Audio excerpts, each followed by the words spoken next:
పగిలే రాళ్ళని పునాది చేసి ఎదగాలని, తరిమే వాళ్ళని హితులుగా తలచి ముందుకెళ్ళాలని,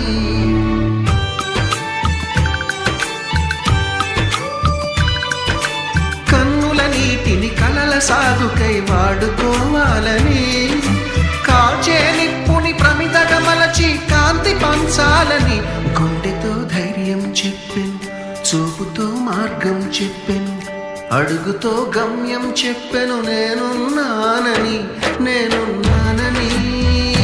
నీకేం కాదని, నిన్నటి రాతని మార్చేస్తానని.